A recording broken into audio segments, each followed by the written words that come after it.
for 30 hours watching peterbot's gameplay so you don't have to. And today, I'll be breaking down everything I learned to help you instantly dominate all of your fights in Fortnite. The first concept is baiting. Baiting is when you make an opponent think you're trying to do one thing, but do another. It could be as simple as when you're dropping down on an opponent's wall and trying to take it, laying your kick-ass one time, and then bring out your shotgun. Most players will expect you to go for the wall straight away, especially if you've already dealt some damage. So by doing this, you can bait them and get an easy shot off. This is being able to anticipate what your opponent is going to do next, something peterbot does. Well, if they try to catch you off guard while you're pressuring them in a fight in a desperate attempt to get a shot off and buy yourself something. So when you're applying pressure in a fight was either your AR SMG, and if you spray, set a attempt in your press moment, potentially get an easy shot off, and your opponent was.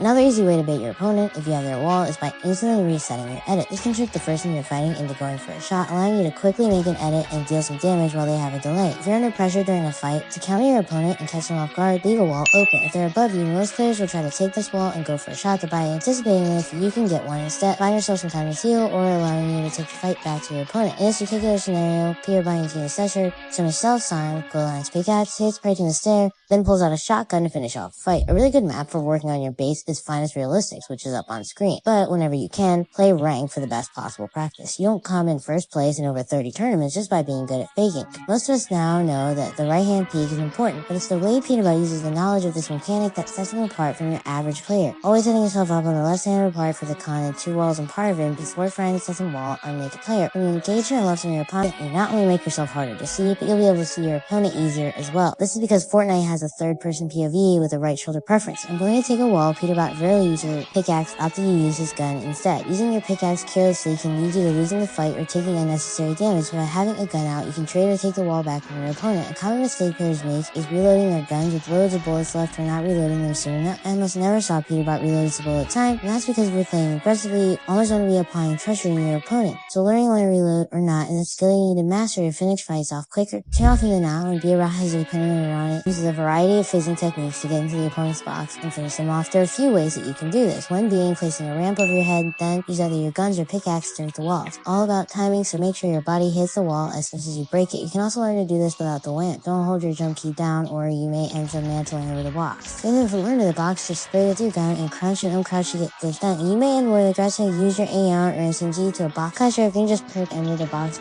If you're struggling, a great map to practice your phasing and timing is this one by Mr. J-Dub. Phasing and baiting isn't useful, however, if you can't hit your shots. So outside of training with aiming and Kovacs, here are a few key things I noticed peterbot does in Fortnite to have such consistent aim. Most players would assume going for a headshot is the option, but that's not always the case. In order to have the best possible aim with SMGs or AR, you should be aiming for the chest. The chest is the largest hitbox you can go for, so you can maximize your potential damage. Fortnite is boom as well, so more often than not, you'll hit some headshots in the process. If you have a shotgun, however, it's best to go for a headshot. The mistake players often make is rushing the shot and not doing enough damage. This comes down to striker discipline. Most of the time, when you're on top of the shots and guaranteed to trade anyway, it just comes down to aiming distributions, so you can increase your chance of landing a heavy shot and dashing to fight off quicker. If you're serious about improving your aim, Raiders 1v1 aim dual map is a great way to do so. Grab a friend, set the health to 6,000, and do one round with an AR, SMG, and shotgun. Now you're on your way to aiming like peterbot, it's time to talk about pre-fires, something that can help you almost instantly improve your fighting. So let's break it down and go over how peterbot is an instant and point-blank mechanic was introduced in 2019, which causes a 150 millisecond delay in which when a blow can be placed and mission plan reset. In this 150 millisecond gap, there's an opportunity to deal a large amount of damage to your opponent. So if you're on the defense and someone is rushing your wall, let them break it and go for a shot. But always remember to set yourself up with at least another box next to you. That way you can reposition if it doesn't go according to plan. Peterbot has some of the best awareness in Fortnite, and this allows him to go for pre-fires that most wouldn't even think to try. When it's pressing an opponent, Peter pays particular sense about mobile damage and so to do our players when he wins against most pros, and peterbot will pre-fire this tiny gap. Even though most of the time you can't see your opponent, you can still hit them. The player starts to run towards his wall being sprayed. This usually means they're trying to go for a counterattack. He anticipates this and waits with his gun out, sometimes getting a free pump off or even a kill. Even if they're holding your pump out more, you'll notice you're aiming to get more shots, potentially leading you entering a fight or even get that. More you play, the more you'll notice what players doing in certain situations, and you'll be able to react accordingly. If you're one for fights with your pre-players, I recommend a slight X-Met. There are multiple scenarios you can practice with servants breaking your tots, walls, or below you, and it even has diagonal angles as well. Speaking of angles, it's important to know a variety of different peaks and how to set yourself up in them. The strong technique that peterbot uses a lot is a simple ramp. Edit your ramp like this and position yourself still off like we spoke about earlier, taking advantage of the right hand peak. From this angle, your opponent can barely see you. If someone phases in and you're stuck in a box, place the ramp quickly and it can shot off, reset it, and edit it again from a different angle to finish it off. Then you can jump on your shot shot to make it's harder for your opponent to hit you, then do so. When trying to set up your angles properly in fights, pants into the gray border around edits. This shows you the actual end result of your edits so you don't get caught out of position. Changing up your angles in a fight is also important so you don't become too predictable. Make sure you're swinging with your peaks as well. It'll be even harder to get shot and easier to reset your edit, making sure you don't take any uneasy dips. Swing edits are also quite strong as long as you position yourself right. If you're using an easy peak for an insert quite view and then your Mars has straight sensor right as long over your head, then another random jump and take your shot. The timing of this can be tricky to get used to, but it's a great off angle to have at your disposal. This should be common practice now as well, but make sure to fight with a cone in your box. Not only does it make sure an opponent can't sneak a ramp in, but it'll give you better angles to engage your opponent from. Practice your angles and positioning. I highly recommend this map by Raider464. Every time you take a bad peek, the bot will deal damage to it. Yeah, you can take this match in the target and how fast it reacts to the pusher shit. It saves bot very fast, and I can't stress how important warming up is.